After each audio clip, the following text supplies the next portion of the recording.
you're still pieces away. It don't do nothing for you in the meantime, like No. literally at all. Like you try to flip something for an edge, you mess around and pay for a guy that you mess around and get a guy that you end up can't pay the next year, or you're not willing to pay the next year. Then what was the purpose of? Yeah, of no, it? it would And then like look at who your valuable pieces are. Like who on that team are you willing to part ways with? Now I know everybody's favorite piece is gonna be to say XL, like flip XL for somebody. But I'm like, bro, you just started to find some type of continuity on offense. No. Why would you try to go ruin that by shipping off a guy that still has potential? So it's I know our fans don't want to hear, hey, just hold on, because obviously we've been bad for a long time. So you want to make a splash, and I completely understand it. But I think just realistically, there isn't a play. The only guy you can go get right now is Trey Hendrickson. That will make me feel like, hey, let's go do something. Yeah, and it's not like they need a running back. I mean, they've got Chase Brown. Now, he's not setting the world on fire, but they're not like that's not the position away. Mm-hmm. You could have, if you were smart, and I don't know if they necessarily would have wanted him, but clearly they went for Joe Flacco. You could have tried to give him back Andy Dalton.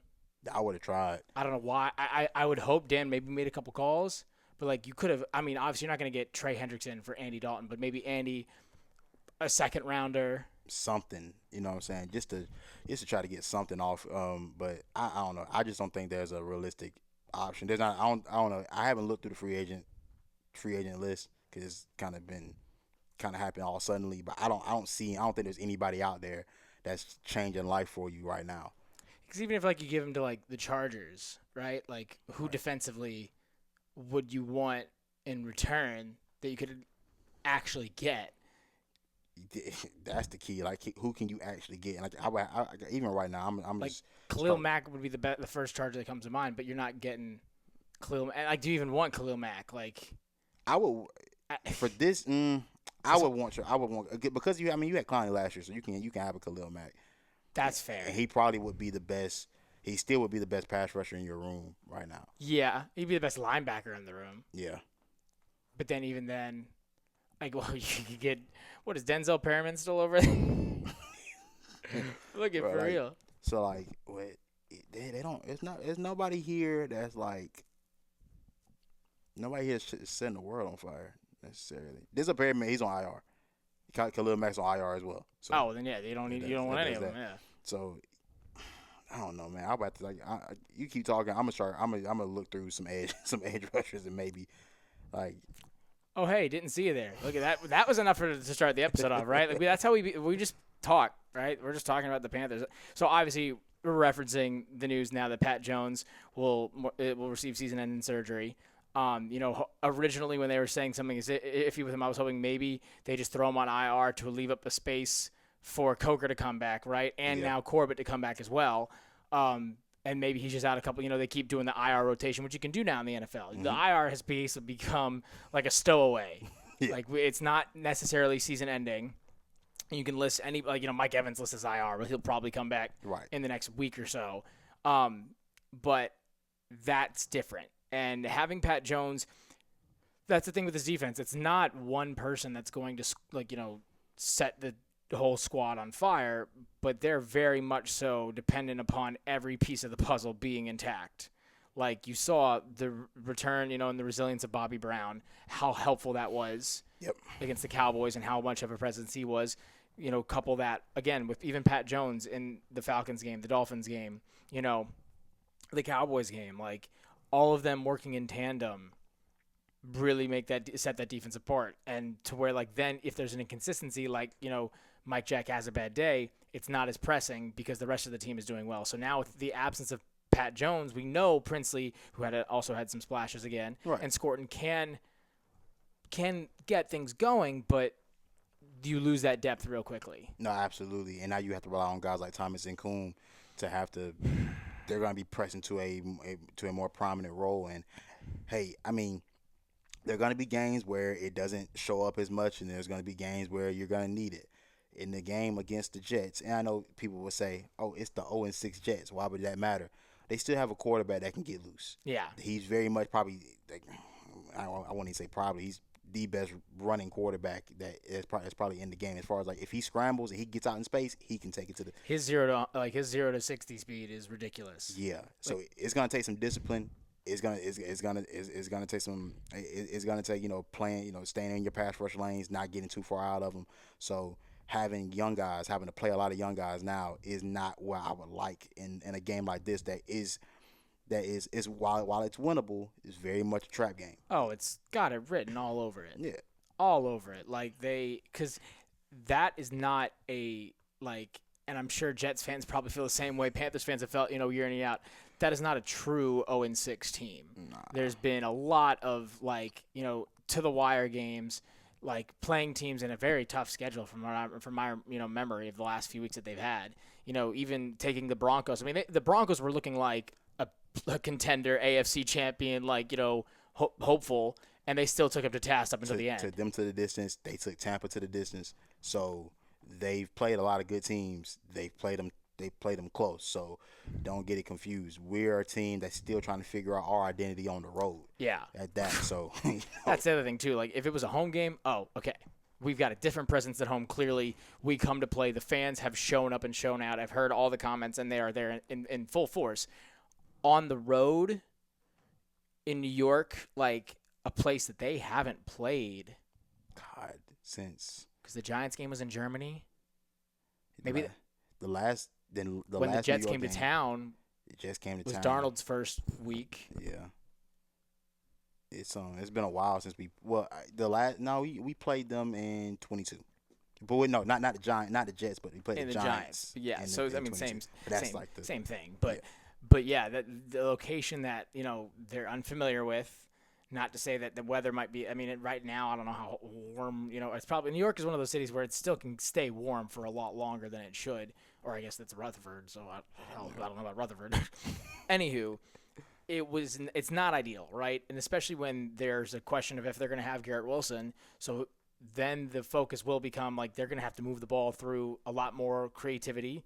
Not just kind of long downfield plays or post routes that burn you like Pickens has had and Waddle's had. So that's, in a sense, a nice thing where you can solely focus, but then you still have to stop that. Yeah. Because don't get it twisted. Justin Fields, for all the struggles that he has these moments of brilliance where he'll have a game where he starts to put it together as a quarterback. Then he has other games where he's efficient as a runner, and that helps them stay within games. And clearly they play good enough defense to stay close and within striking distance. They just haven't gotten it from the offensive end. I mean, like I said, it's any given Sunday in this league. We're a testament to that statement being true. So you gotta come with it. I'm wondering this. I mean, my first thought is Dave Canales. Where will we see any growth from your process and how your team handles being on the road? Can they handle the early storms? Being able to battle back. They've done it the last couple of weeks, but like you said, that was at home. All right, now you need to be able to be a road warrior and do this thing in enemy territory. And those types of wins, will a win over the Jets make me feel like, oh man, we're in position? Nah, you got to keep doing it for me to, and you got to beat certain teams in order for me to start feeling like that. Yeah. But it's a great step forward. Yeah, especially you've shown again, you've shown you can win in every way. You can win in a blowout, you can win in a comeback loss, and you can win in a shootout. But again, all of those at home. It's a lot more comfortable. And to be fair, some of the environments, with the Dolphins game, it was fairly 50-50. For the Cowboys game, it was fairly 50-50, right? The Falcons game was the only true, full home crowd, majority home crowd that I've seen thus far. And, of course, I'm not going to be at the game. So that's been, a good luck charm for the Panthers thus far. No, I ain't going to be there. So that's a concern right now. I mean, I think that, you got to show that you can not just play – because it seems like it's a team that could very much play to the talent of the team they're playing and either surpass it or, get, kind of curtailed by it. Because, for the Patriots at that point in the season, now clearly they've shown that they can put together really good games. But at the time it was okay, you're playing to their defensive inconsistencies and the problems that they have shown. You're playing like that. Same with, the Cardinals. I mean, other than, literally every game I felt like they've played – the almost exact they've done the problems they've had are the same problems that the other teams had outside of the Falcons game, and you don't have enough stability, enough depth, enough experience to be able to overcome those kind of things. So if you can take it to the Jets where you don't play like you're playing as the Jets, play like you're playing as the Panthers. If you put up the team that played against the Cowboys, that that bend don't break defense, because if we're really being honest about it, they didn't score until the T-Mac pick. That was what opened it up for them offensively. That was what started, I had issues for Canales, and maybe hindsight's 2020. You get a field goal, so it allowed for you, I guess, at the end of the game to then only have to kick a field goal to take the lead. Mm-hmm. But in 4th and 2, in your own red zone, and first drive of the game with nothing to, and you don't go for it, I'm not mad at it. I'm not going to be mad at a coach just taking the points, because, like you said, these games are marathons. It very much so was. You know what I'm saying? So you see, like, you miss 7 points here, you don't get anything. That turns into, man, you may be down 10 all of a sudden. Now, this is true, because then when they scored, it was 10-3. So, like, okay, you're only a touchdown. And then kudos to the Panthers. They come around, score a touchdown, and get T-Mac his first one. Yeah. And then, like, again, it was just, we talked about, what we saw at the end of the Dolphins game. Oh, God, here's your punch in the mouth. They've only had to withstand one of them, right? Right. With the Cardinals, they had a bunch of punches in the mouth. They gave their own, but couldn't get it to task. We saw, the Patriots and the Jaguars. But for the Cowboys game, I haven't seen them play that lights out against a team that they are underdogs for, because I don't care what any Falcons fans say. Last year's game, they were even keel. The two teams' talent levels, and I don't care if the Falcons were a game away from the playoffs. It was the NFC South. Yeah. Like, you were going to lose in the first game, you got in, even if you got it. That's facts. Like, your season wasn't already done because the the Bucs had won. No, your season was done because the Panthers beat you. Yeah, we ended that. That was the last true shootout game the Panthers have been in, but that was with a team that I expect them, like, to be in a shootout with, because they're both subpar. And, we talked about Dak going into that game. We talked about, hey, he's playing MVP level ball. He still very much played MVP caliber ball in that game. I give credit to this defense, though. The linebacking room, since you've given the green dot to Trevor Wallace, looks different. It does. Did Dallas put up points? Absolutely. That's a good team, and that's a good quarterback. That's probably one of the, if I look through your schedule, besides Baker and Allen and Allen, that these are some of the best quarterbacks you're gonna play. And you were talking about when we start ranking quarterbacks, you have to put these guys in, elite categories. 100%. And to do so without CeeDee Lamb, right? Like, you're down a weapon, and it didn't seem to be an issue for them. Yeah, that's been overly impressive for me, bro. Like, they've had some tough losses, but I've seen most of their losses, and I'm like, Dak's been playing his ass off. So, and this might be the first wide receiver to leave the Steelers without the Tomlin curse, right? Like, often they say if Mike Tomlin doesn't want a wide receiver, it's for a reason. But I mean, and it could have been just Mike Jack having a bad day. Could have been, but brother, George Pickens. To be fair, George Pickens be baptizing everybody like this. And without missing a beat, right? And that, like, if they didn't lose, if they didn't send away Micah Parsons, you could have said, Jerry, okay, maybe he's regaining some brain cells, because it was a very smart move to allow for that 1-2 punch, Right. And he was a demon all over the field. It's the only way to say it. I mean, hurdling grown men that are standing straight up and not caring about it. Bro, George Pickens plays like a pit bull. He does. Like, he does. He's the human definition of, like, that dog in you. Like, that's George Pickens when you watch him play football. But still back to the linebacker point. I still thought Trevor Wallace and Roseboom made critical stops. Very much so. Like, in the passing game, they made critical stops out in open space. They made, like, you saw Trevor Wallace come up with some huge tackles. Roseboom looks like the guy on tape that you saw in the Rams highlights. 100%. A lot more free, a lot more sideline to sideline. That was the type of guy that you like to see. Obviously, if Josie Jewell, it could have played this year, Roseboom would have been in that role and would have been in that role initially, and never would have had a green dot and had to call the defense. But now that you see that Trevor Wallace has the control, I think him getting the play calls in and dispersing the play and facilitating the defense more so helps him feel comfortable with how he's playing. And again, but you even hear him talking to TD and Luke Kuechly. I mean, like I said, I love the fact that those guys are still very much involved in helping this guy grow his game, and you're starting to see just more confidence week to week. Is he some elite guy? Nah, but just a guy that's playing better for a team that would need that very much needed him to play as good as he's playing right now. When for the linebacking room that's a dime a dozen right now, and it looks as bad as it can get. I think to see the change around, like I've been a very big doubter of him. I was a very big doubter of him when we drafted him. Like, all right, like undersized, didn't have the particular measurables you would want in a linebacker and a middle linebacker. It's if they were to use him like they wanted to with like these edge, an edge rusher, what have you, it made a little bit more sense. But the thing that I do like about it, and like you said, calling those plays, seeing the field more, he's sneaky. I lose him. Like I'm filming and I see him like, oh, he's tackled the guy. Where was he even at? Because, and I think it's what happens from the offensive line or, tight end, whoever's spotting him, you lose him. Yeah. Like he uses his size or lack thereof to his advantage and he gets after it. And I think that's really like that's what the Vero is living and dying with, right? We're going to get after it. They might get the ball out. We're going to wrap them up immediately. The pressure still needs to be there. I understand why they don't give it as much. They do it in certain situations that I like, but I get it because you still don't feel like you have as good of coverage as you want, which I understand. Yeah. So then you're going to let them get these little dump passes out, and then they're going to get tackled immediately. Yeah. The bend, don't break mentality this defense has is good, but like we said at the beginning, when one of those pieces is missing, once you get your first chip in the glass – what's going to be the response then? I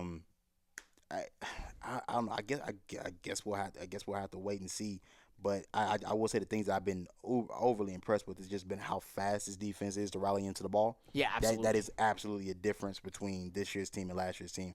Faster and more physical. If you had a pass rush, that would be the complete. It would be 180. But what they've done in the ground game, going from worst to top end of the league in run defense. Credit to Dan Morgan. Credit to the signings he made. Obviously going to get Turk Warden, who we haven't seen a whole lot, but when he's played, he played well. He's trending in the right direction. It's every week. It's still, I think they're being. I think they are knowing that this year, not that they're giving up on it. You never give up on a year, but the way that they're acting, like in the recovery process of a lot of these guys that they're putting money into. Chuba, Turk, they're taking their time. Yes, they should, though. For a franchise that we've had terrible luck when it comes down to our highest paid guys being injured, I can appreciate the fact that they're taking their time, and I can appreciate the fact that guys are stepping up in their absence as well. Like that's also one of the huge developments from our squad. But like you said, getting Turk Warden back, that'll be great. Bobby Brown that was his big breakout performance, I thought, in that game. And obviously, now that Derrick Brown's back and healthy, you see the vision that we have for A'Shawn Robinson and Derrick Brown is come to fruition. These two are two of the best interior defensive linemen in the league, and they allow for us to be able to do different things with our defense. It's just gonna be. I'm waiting on Nick Scoring to get his first one. It seems like he's so, like you said in the chat during the game, he is this close away from getting one every time. And I feel like when he gets it, it's gonna be huge. It's gonna feel like a huge moment for the team. But I'm waiting on him to get his. But truth be told, I gotta look to DJ Wanham and say, look, you gotta elevate your game. Yeah, you've gotten by, and we haven't really spoken much about you. No, but you gotta do a bit more than just get by. Yeah, it's like this is the issue. Like again, with Avero's defense that I have, you put this system together. If you don't have the bodies to replicate the type of defense that you want to play, like I'm trying to think of like you said, the guys that could back up Pat Jones that are on our roster. Claudin Cherilus doesn't play that kind of game. Thomas Incoom does not play that kind of game. Boogie Basham, even Bam Martin Scott's not going to be that kind of guy for you. Nah. DJ Wanham's the only other guy you have out on the other side of it, going to be a Scort and Princely rotation. Mm-hmm. So like you said, and DJ has been very slow burn in his development, right? And he's been there for more kind of plug tackles. We haven't seen an end around. Like he's had some big group tackle for losses. Yeah. He's been there in the pile, and he might have facilitated it, but he's not bringing them down himself. This is where okay, are you going to be a hit or a bust? And it's funny because, it's not like you weren't able to perform in a high-caliber defense. You did it at South Carolina. You did it in Minnesota when they still had, guys like, Danielle Hunter. Like, there was players that they had that you were still being able to put out, output. So, like, you can do it, and you're clearly you're not having that competition issue here, right? No. Like, this is not the Cardiac Cats, Mike Rucker, Julius Peppers, Al Wallace kind of – like, you have the potential to be – the best guy. player Yeah. on this defense. And for the deal that, we got you for, which is not that much, like, it could be a credible steal. But, like, whether it's been an issue of your health, and that's why the Vikings were quick to move off of you, like, this is your time to kind of step up and show that. You talk about Scorton, yeah, like, I don't know if it's the rookie end around, like taking too wide of a berth. Wide of an angle, yeah. And then he just and to be fair, played some slippery quarterbacks in this starting stretch. Yes. Right? Kyler Murray, Tua Tagovailoa, like, guys that even if they're not necessarily the fastest, but even if you get to them, it doesn't mean you're going to bring them down. And it doesn't get any easier this week. No, it doesn't. So it's like, but call me crazy. This is the week where he gets one. I think you could absolutely see it here. I think he may run into one. I think because that's how Princely got his, right, in Arizona. He just ran into him. I mean, he got off his guy, but Kyler ran smack dab into him. And I can't remember if Scorton was there when Tua got tackled by his own guy. I can't remember who. I think A'Shawn ended up getting that. I think A'Shawn ended up getting it. I couldn't remember who was there, but because credit to that defensive line, and I think you showed like we said, A'Shawn Robinson obviously there last year. The combination of the rest of the guys was not working. So you bring in Bobby Brown, Turk Wharton, and you saw this direct correlation. Okay, offensive line, you've got the depth that's working. Focus on the defensive line. You focus on your offensive weapons. Maybe the steps now become we're going to get some defensive splashes in the draft or free agency or what have you. Because like a guy like Javonte Williams, incredibly efficient. Yeah. I mean, probably they had a good running game coming in. Don't let anybody fool you about them not having letting Rico go or not being years removed from Zeke. They had a good running game coming into that game. Javonte Williams, I mean, starting caliber in Denver, had maybe a gap or year or two, but that's because that was not what they were trying to play. They go with Bo Nix. They're trying for an airmail offense, especially when you bring in head coach. Oh my God, Sean Payton. Thank you. Like. He was obviously even when he had great running backs, it was really to only facilitate their air attack. Right. Like, I mean, he's had guys like Kamara and Reggie Bush that don't even sniff 1,000 yards. Because they're only just setting up the play, what have you. So Javonte Williams has been incredibly efficient. And one of the key things and one of the defining moments, I think, for this defense, we talked about, the bending don't break, and they did it a lot of times, the end of the Dolphins game. But at that point in time, the Dolphins were playing in desperation, right? Yeah. So, like, they were trying to find anything. The Cowboys did not have desperation. You get them down in the red zone, in the goal line, and to only let up a field goal to stop them on 3 plays. Yeah. With Javonte Williams, Dak Prescott, George, like they had they're other than the post route, that second to last touchdown, every other one of their touchdowns came within 10 yards, to either, a tight end or a fullback. Yeah. So to have that press up front, to get after Dak, get him off of his heels and have him throw it away, and to cause a field goal just to tie the game. Like huge. Like they're close. I think, again, this team is a couple plays away from us having a different narrative of even the pass rush.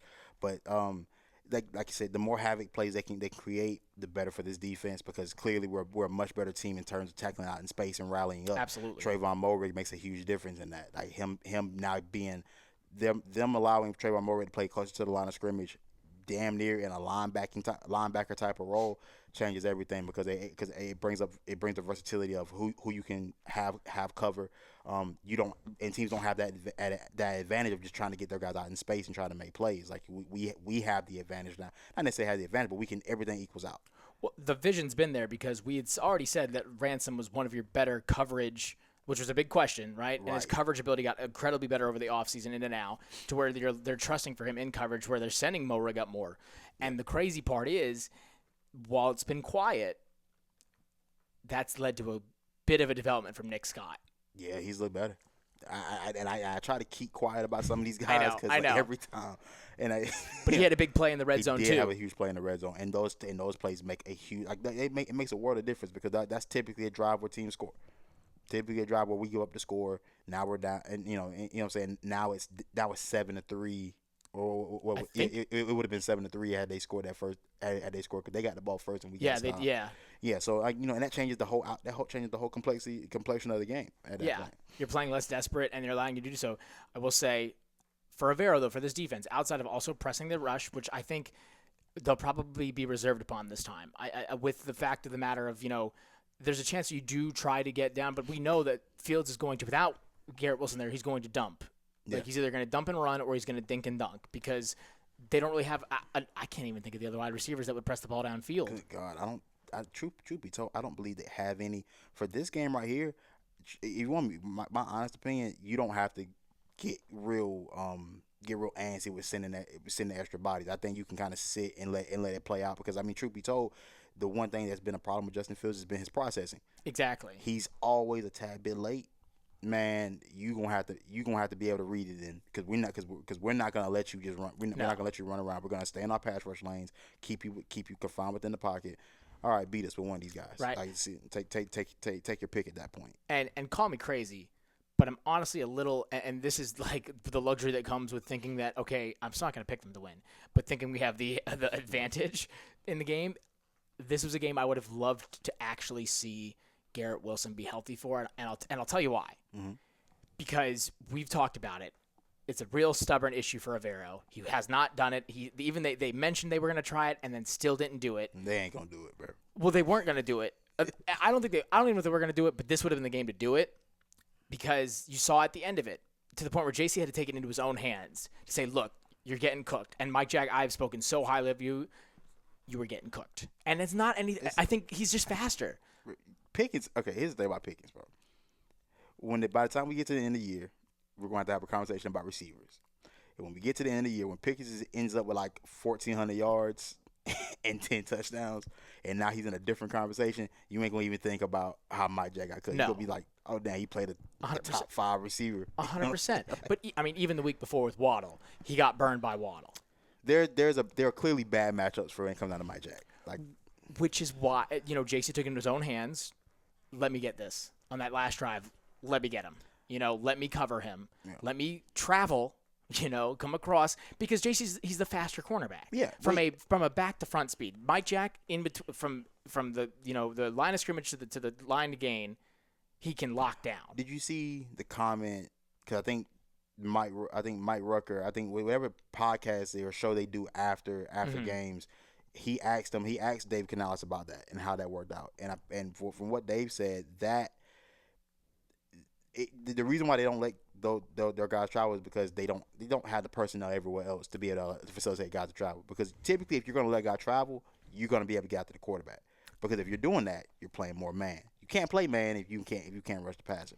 No, you can't, and I agree. But that's why this would have been like if you can get him to stumble a bit, like you said, right? Like he's gonna be late processing. They don't have any other weapon, right? Like, and the Cowboys game, truly, to be honest, like they really don't have any other weapon. Like Turpin wasn't healthy. It was Turpin not really was out too, yeah. So there were no other guys. So but you're not like Dak is it doesn't matter if you get him on his legs, he can find and dial up. Yeah. Fields being younger will be a bit more itchy, a bit more of a quick trigger figure. So I thought without a lack of another threat, lock him up, that because Garrett Wilson on JC, I want to see much more than I want to see Mike Jack on Garrett Wilson. I don't want to see that. And not to say that it would allow for them, but we know with Canales and Avero, they don't trust it till they see it.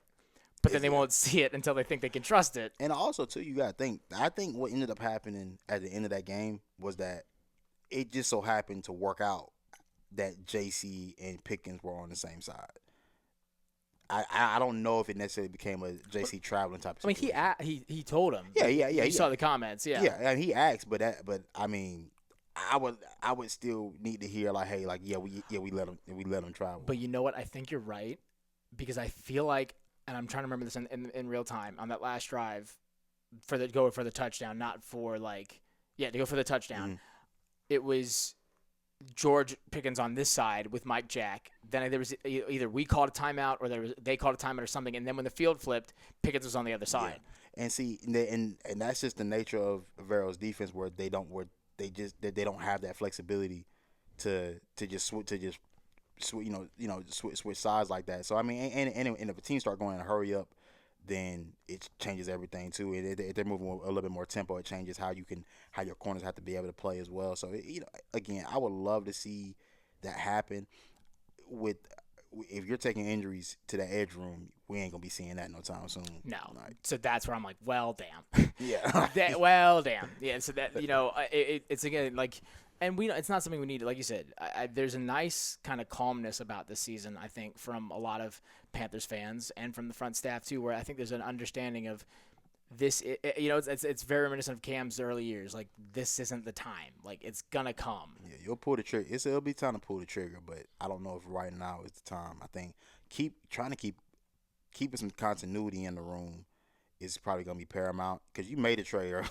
Yes. You know what I'm saying? Yes. And it looked like it bit you for the first few weeks. Yes. Until you started getting guys back and everything, but right now I just don't believe. One, I don't believe you can get it done without having to overpay. Yeah. And that's kind of my problem too. Is like I don't know if you want to get yourself back into a situation where you're dealing out trades. This is what the last regime did. Yeah. The last regime got you into this mess where you just now got your picks back. So, be very careful of making these decisions right now. And I like the word continuity there. If it ain't broke, don't fix it. And if there were things that happened, whether by, acts of God or what have you, that put you in this position to show, okay, this is what works for your roster, then by God, keep it that way. I'm not saying in the running back room. No. If we can get a lightning and thunder kind of situation, I'm all for it. Fantastic. What I'm talking about is the offensive line. I understand Austin Corbett is coming off of IR. I don't know how he's going to be in the practice process. He has a window before he has to actually be able to play. Right. Do not put that man back at center. Keep Cade Mays, Bojangles Eaton, Duck Hunting, big country butt in the middle of the line. Yeah. Please. Yeah. You could, because here I'll paint the picture for you. Corbett was not a center. He wasn't a center when we signed him. He wasn't a center in Cleveland. He has done it sparingly. Yeah. He's not a center. You have a right guard that is on IR. Left guard, right guard, either or. Right. I can't Right. remember. Robert Hunt's right. Right. And you know how I do it? Lewis, left, Robert, right. Okay? You have a guard that's on IR. You have a tackle, a veteran, old tackle who has a great, health when he's there, but we don't know how he's doing right now. Right. That you don't know, and you don't want to rush considering you just gave him a deal too. Right. You have a guy who can play tackle who's currently playing guard. Bump Christensen out to the end, plug Corbett there, and keep Cade in the middle. I'm going to keep it high with you. I don't do none of that. You keep Yash. I'm keeping Yash out there. I'm going to let Christensen stay right there at right guard because that offense has taken not saying Christensen is better than Robert Hunt, but clearly he makes a difference when he's out there on the field compared to when Zavala was out there. 100%. And that's nothing on Zavala. It's Yeah. experience. It's different archetype. And we talked about it. He's played, I don't know what took him so long to get him on the field, but he could have gotten a deal somewhere else last year. And I get what you're saying, like, because I started this out by saying if it ain't broke, don't fix it. But, like, when I think when, like, the whole reason, because Corbett and Bozeman came in at the same time, there's a reason you stuck with Corbett and you didn't give Bozeman the money. Right. You thought you had better options at center, and that was with or that you could find one in stride. And when he was playing guard, I thought Corbett did a good job. And then you see, obviously, to the point where they said, okay, there's these bell cows that are coming up in free agency. We can't not go after them. Yeah. Like, with the familiarity they have with Damian Lewis and the sheer physical attributes of Robert Hunt for the type of offense they want to play, it made sense completely. But I don't want them to put Corbett back at center because it's still taking them long to get plays off now. Yeah. Like, it's still coming down to the wire to where it's, like, being an issue. But Bryce has had insurmountably more time to throw the ball. And you gotta let these things marinate. You gotta let these things cook. For a team that's young, you need to see success as early as you possibly can. When you see that success, hey, roll with it and adjust to whatever works. Corbett, at this point now, it'll be a great emergency glass option. Like, we gotta break that. It, throw him in. We'll figure it out. But this was the whole purpose of bringing keeping all these guys back. 1,000%. You know what I'm saying? So this is the luxury of having depth. Is that hey, look, you don't always have to reshuffle things as soon as guys get back. You can kind of wait and play and let it play out. And I think that's the type of team we're gonna have to be. Like this is how good teams win. Figure out how to win games. When guys go down, other guys step up. Don't be too quick to make changes.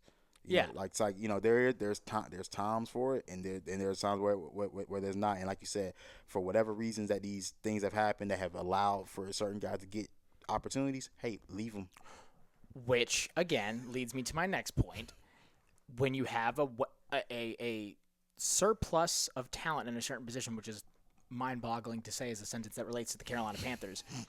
Just because things come back into fruition or back into availability does not mean you put others on the sideline. Like, this was the same conversation we had about Jalen Coker. And funnily enough, now that's affecting him. I'm not saying don't bring him back in, but do not sideline Jimmy Horn, who has that first play in the first drive. If he's done nothing in these last 2 weeks, he's shown you exactly why you drafted him and exactly why he needs to be on the field and getting more touches.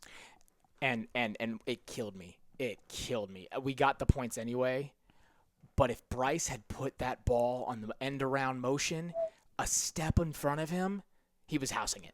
I was standing there on the sideline. The safety was not on an angle where he was going to get to him with that kind of speed. And Jimmy, and if Jimmy had the presence, I don't know what it is with our wide receivers that not knowing where the sideline is, because if he had kept his foot in bounds, he would have gained an extra 20 yards. Yeah. But if Bryce put that ball a step in front of him, it was a house call. Yeah. And that was the type of that was a play they would run with XL or David Moore 3 weeks ago. And that's the thing, man. I just want to keep letting these young guys mature and work with each other. Like, obviously, plays like that just maybe not knowing exactly where the sideline is. Like, hey, look, man, work through those things. Like I said, that the watching this offense is a lot more fun now with these young receivers because, like, bro, like, man, like, there's so much room to grow from this. Like, there's so many more opportunities for these guys. Also, because I don't know when we'll ever bring it up. Credit to Hunter Renfrow, dog, for just being a professional. I was just about to say it. Being a damn professional, dog, and when your number is called upon, making a play. I mean, that is like, and that's a staple of the Dabo system, right? Like, you might not get all this play time, but the minute we need you, you're gonna and credit to Canales, because that was gutsy as hell. You could have taken the field goal, given them a little bit extra time. You know, they had, I think, they either had one or no timeouts left, if I'm not mistaken, at that time frame. I can't remember. I can't exactly remember. I think they might have had 2 timeouts because it was before the 2-minute warning. And you were in no man's land in terms of your position on the field. That field goal, if you take a field goal right there, long as hell. I don't know, because Fitzgerald has shown very well that he's been able to drive those through, and you were kicking it with the wind behind you. Because the first field goal, he was kicking into the wind. That one field goal he hit, it wasn't super long, but he was kicking that thing into the wind. I thought the one hit was a 55-yarder. I feel like the one, if they on that 4th and 4 they convert, they were in plus territory. They weren't in the red zone. Yeah, they were in plus territory. So where this drive would end up in the field goal? It was on that 4th and 2. I'm trying to remember because it always looks a lot closer on the sideline than it feels, or than it actually is. So they were at the Dallas 40. Yeah, that's a rough one. That's a rough one. That's a 57-yarder. Yeah, that would have been tough. That's tough to ask a rookie to go. It is. It It is. is. And considering he's hit, like I said, the one he hit into the wind at halftime, right before halftime, which we'll talk about that briefly in a second. Right. Was rough. And he powered that thing. But to have Hunter to call, that fourth Renfrow, right? And Bryce put it on a dime. It was a tough catch, and to be able to get there resiliently. But that's what when we were talking about what type of role would Hunter Renfrow need to have in his offense. Exactly. Those were the types of plays we were talking exactly. about all summer. So then keep the main thing. You bring Coker in. The one thing they've missed on is those deep plays downfield, whether Bryce has put it either in front of them a bit too much, or they don't, once they catch it, they don't have the necessary speed to get past whoever they're with. XL and T-Mac, they're both fast, but not burners. Not blood. Coker and Jimmy give Jimmy a bit more time. We talked about it. Coker, Horn, Leggett, T-Mac. Yep. Those are your guys. You still dress Tremaine, Renfrow, and it's so many things, right? I would like to talk about, like Bryce and Tremaine in the ground game, dude. To use a receiver as essentially an extra blocker, it's crazy. And he's still a viable receiver. So when he's out there, you can't just be like, oh, he's not a receiving threat. You have to respect the physical attributes that he has. Yeah, just the physical attributes. Is he gonna burn you over the top? I don't believe so. But he can make a catch. He's made some catches so far this year for us. His presence in the ground game, and again, it is Dallas, and that is a porous defense. So I do have to keep that in mind. Again. But I think the fact that they even found a role for him to just be, hey, look, man, on these designated run plays, we need you in there to come in and lead block. A wide receiver getting designated to be the lead blocker. It's crazy. And that's where I think there has been the one, like, for all of the things I've said about Canales in terms of what I think of him as a head coach, I think he is a incredible motivator of men to look at you and psychologically to go, this guy is not touching the NFL, the field on any other team. He's not. I'm sorry, he's not. He's not. There's a reason why that his availability was there, but he can go and look at the film, watch like a nugget or two, and say, if I can get him, I can motivate him to understand the system and power through it. I can get you to do this. Yeah. This one package we got, this can work. And we don't know how many times we may have to go to that package and run it well enough. You don't know what we can run off of that package. So there may be a play action there waiting for you. We pop one to you over the top. There's going to be one where he can slink through. We saw it with Mitchell Evans, on the Dolphins, wide the hell open, right? Yeah. And we've seen it to where he can go through. And I think Bryce can allow for that as well. Bryce is another good, really can get you to believe that what you're doing is impactful. And facts. I think too. The more those two can work, like you said, the team believes in Bryce as is. 100%. So it's great to see this team starting to have success, especially this early. So now you can see, all right, what does this look like when you get weeks upon weeks of building this confidence? What does Bryce look like now when you get weeks upon weeks of having good protection? You're insulated now with a good ground game. Now you don't have to be this. We're not asking you to go play like a top 5 quarterback right now. No. We're just asking you to game manage. But when it's time. For all intents and purposes, that was a no turnover game. Mm-hmm. I'll put an asterisk on it that he did not force the ball, he did not do anything, and then you could see it and how the T-Mac's second touchdown, he was heated after that. He was so excited for that. Yeah. And it was a great play design too, and it worked. And he fed the needle incredibly well. And I think that it shows this guy can play football. This was the first week where he didn't have a moment of what the hell was that? There was nothing. The first time, but I give this team credit for whatever reason.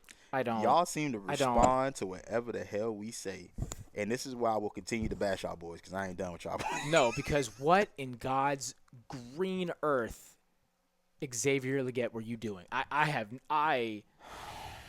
They said Rico told them if they got the chance to do that, do it, but not at the 25-yard line when Rico and there's a sea of defenders in front of him. Even if Rico got that ball clean, I don't know what was going to. He was going to get tackled immediately. Nothing was happening with that. So again, just next time, brother, it worked out this time. So we ain't got to go. Barely. Go too deep. We ain't got to. Yeah, facts. Barely. We don't got to go too deep into it. Don't just not. Let's not. Which I like. It was like a moment of realism from Canales. He said he was like, yeah. I was like, guys, let's not make stuff up. He's like, let's play what we're calling. Let's get that done first. Yeah, we're doing well enough calling what we're calling, executing. Hey, let's leave it at that. I did like the screen. I finally got a damn tunnel screen out of finally got a tunnel screen out of Xavier, which is what I've been begging for. I was like, bro, quit giving him. I said, hey, if you let my dog catch and get up the field instead of having to go, catch out wide and have to now stick and plan to get up, I said it's a lot easier. Yeah, that was a nice play. He also had a chance for a touchdown too if Bryce isn't getting pressured. Yeah, because he was wide open on that. Yeah, and that was the other thing. I think this was the first time I've seen it more consistently now, and hopefully it continues when Coker comes in. I think like we said, he used every receiver the way that God intended them to be used. It's back to that point, back to that one quote. You know what I'm saying? You was on his head for about, hey, look, it's a basketball team. Hey, look, man, I got guys that can do different things. You know what I'm saying? Like, hey, look, Tremaine, look here, dog. Hey, I need you to be DeAndre Jordan. Block something.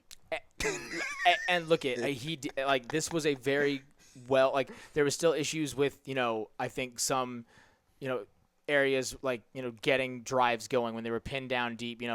It's very not momentum based, but if the first 2 plays don't pan out, they're very hard. I know their third down conversion rate is not great. And their third down, I remember this from the Dolphins game and watching the replay. Their third down and distance rate is abysmal. So I would like to see better, but then when they get that play, Yeah. they can roll off of it. And I think that was what I like to see. But they got to, outside of just the 10 sheet, because I think this was the first time where, the first drive was beautiful up until you got down to the red zone. Mm-hmm. The going into halftime, you almost had it up until XL does what XL does. Yeah. Coming out of halftime, another great drive, and you got your touchdown. Off of huge plays, Jimmy Horn and Rico Dowdle getting big plays, and then you get that last touchdown, and you took 6 minutes off the clock. That I have been begging you to be a game manager and a time and you gave me everything I wanted, because 6 minutes. Yeah, you think about even that last drive, man. You got that ball back with 4 minutes left. No. 6 minutes. I got it back with 6 minutes. 6 minutes. It was 6:22 on the clock, and they ran 15 plays. Now some of them were a bit helped by penalties. There were some. Hey, look, you get how you live. You do. But this was a statement win that has been in years past 50 burger, 40 burger. It's the Cowboys specifically. Yeah, as soon as you get a chance to have some life in the stadium and some life in the fan base, and also I was outside for this one. I was out tailgating for this one. It was great, boy. This city, bro, that's what I'm saying. This city gets a bad rap about how the fans react. Dog, y'all just got to give us something. That's all these fans want. All these fans want is something to be able to hold on to be competitive. I think simply everybody just wants to be able to go to work and say, look here, y'all got to play us this week. Yeah, you don't want to be a laughing stock, and you don't want to be looked at there was I saw that tweet. It was like if you've gotten your wins against Carolina, Miami, whatever, you didn't ball out, you just played. That's gonna continue. That's the narrative that needs to be changed, right? I don't want to make the Jets come out here and look like they're the Chiefs, right? This is the opportunity to show you're a serious operation as a head coach and as a team. And I think those guys understand it. I think Derek Brown alluded to it even at. I don't know what day it may have been. Yeah, about not looking ahead of this game. Yeah, exactly. I'm for damn sure. Yeah, it's 1 week at a time for me. Yeah, it's 1 week at a time. Look, man, because we're 3-3 now compared to last year. Through 6 games, we were 1-6. Yes, 1-5. We have not been 500 since week 10 of 2021. Right. The last time they've had a winning record, because I don't think they had a winning record at any point of Steve Wilkes. We've been at. I think they were 18, wasn't it? Cam's last year. Cam's last healthy year, yeah. I think they had a winning record in Tepper's first year with the 19. Team. We had a winning record for a second because Kyle Allen had that little run.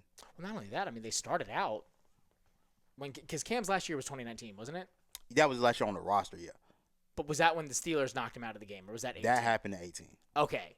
So then 19, but because that 18 was Tepper's first year with the team. 18 was Tepper's first year, and we did have a winning record, and we know how that went. Yeah. But 19 also, we think we lost the first couple games. Then Kyle Allen won 4 straight. I think you're right. And then that's the last time I can remember us having a winning record. Yeah. Which is crazy, but so to get to 500, and you've had all these issues of going back and forth, and now we said this was the stretch you needed to do it in, right? Now, obviously, the Dolphins and the Cowboys games became a bit of a different thing as the season started, right? It wasn't as Yeah, the league is funny. The league is funny that way though, because the games that we picked just end up flipping, being completely opposite. And I would like to go back and see what our records were.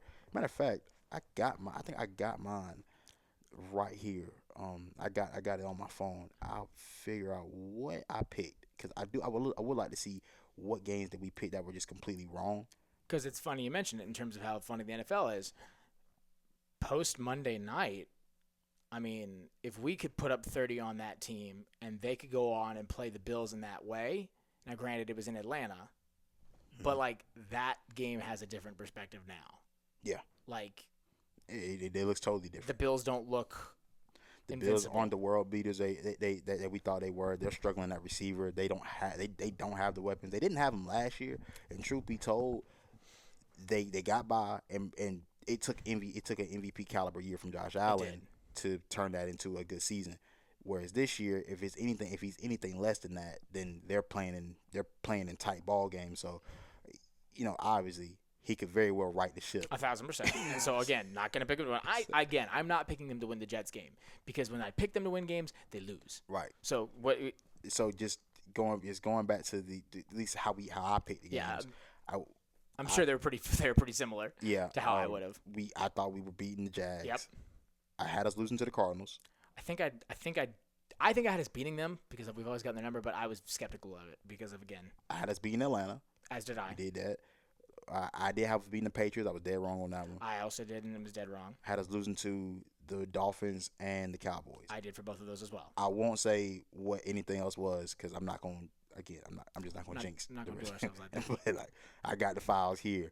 We'll see if I got it right. But even to this point, so by this Cowboys game, I had us having 3 losses. I had us at 3-3 by this point. Just if you Patriots.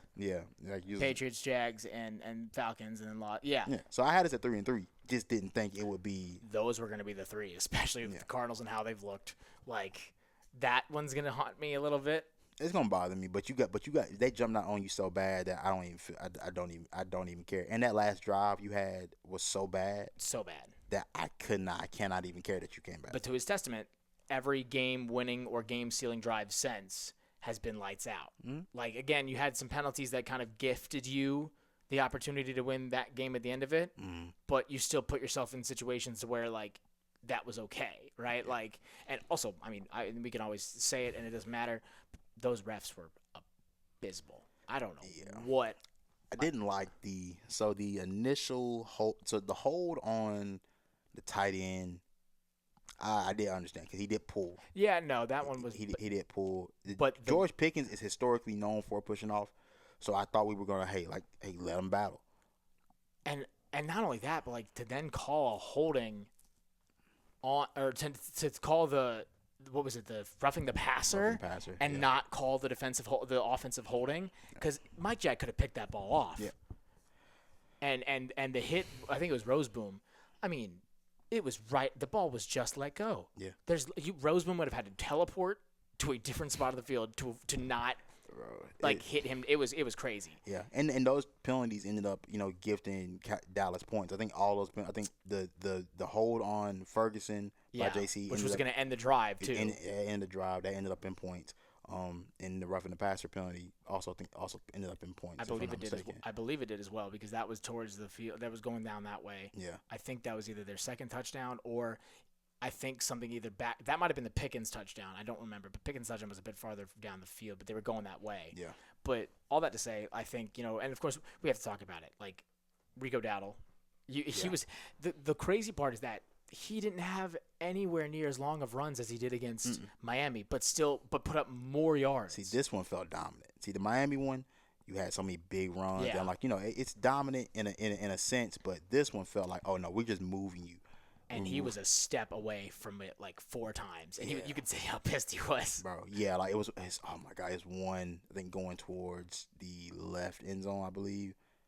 Yeah. And he got tripped up. It was like either delayed screen or it was like. Yeah, I think Mays may have clipped him. And he was out there. He was because he was going to run through him, and that's like I said, that's what I love about Rico and his running style. Like Chuba is very patient. Rico will run through you. Yeah, he does not. And if there's an arm or like a limb, he does not care. And that's what I'm excited for the most is that like when you get those guys, when you get all of those guys back.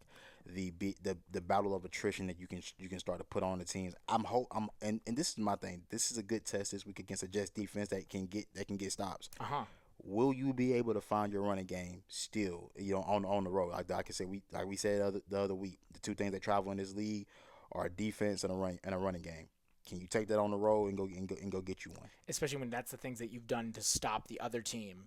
Like they could not. Neither the Dolphins nor the Cowboys could establish run. And, like, Dolphins is one thing, but the Cowboys is another. We've talked about that. They're down a couple linemen, but, like, still, that's a big thing. So if you can facilitate that, I think you do have a much better leg to stand on. And it's really, like, if I'm Canales, I can be, like, if you're not putting so much emphasis on, like, playoffs this year, right, which, of course, like, every coach is, quote-unquote, but the realistic ones understand. and like what the schedule is going to look like moving forward, this is the game you can experiment a little bit. Like if that's my one ask, like get points when you can. I know get like there's the importance of that, but be experimental. Don't be conservative. Continue to do like you did it this last week, where you got guys in space where they need to be. If you've got Chuba and Rico, you've got your four young guys, and then the ability to plug and play. Tommy Tremble, Mitchell Evans, Hunter Renfrow. Like do that. Yeah. The last 2 weeks, I think this week, I don't think Tremaine or Evans got a catch. Evans got a catch. I think Tremble got a catch. Tremble did get a catch. He did get. So everybody, the last 2 weeks, if I'm not mistaken, I have to look this up. Every single player that can catch a pass for the Panthers did. Yeah. I love that. Yeah. Continue that for sure. Like you said, I think we all know who your number one receiver is. That's pretty clear. 100%. I think continuing to develop everybody else and establish confidence in everybody else. There's gonna be a game where it explodes for the passing game. I'm waiting on it. I don't know when it is. If you were to have it this week, that'd be great. I would love that. And I wouldn't mind that, especially on the road. That'd be great. It'd be great. You know what I'm saying? You could show that it's not been a fluke or you're just a hometown team. Like win on the road, win in general, like and get a winning record. Yeah. Like when I know the tickets have probably already been sold and it sucks because a lot of the season ticket holders had already done it. But like when the Bills come to town, I think you'll be genuinely surprised about the presence in the stadium. Yeah, for sure. I think, like you say, winning that Jets game, going into that Bills game with a winning record, people will treat that. They're gonna treat this like a playoff game. Yeah, and that's kind of the energy I want to continue to see in the bank. I want to continue to see it in the city. Like I said, it was fun being outside with everybody at those tailgates, bro. It was great seeing people in pride wearing their colors too. Like that was the best thing, because you know how much Dallas fans are already embedded into the Carolinas as is. So seeing us being well represented out there and not being swarmed out by the opposing team was great to see. Absolutely, but until next time, keep pounding.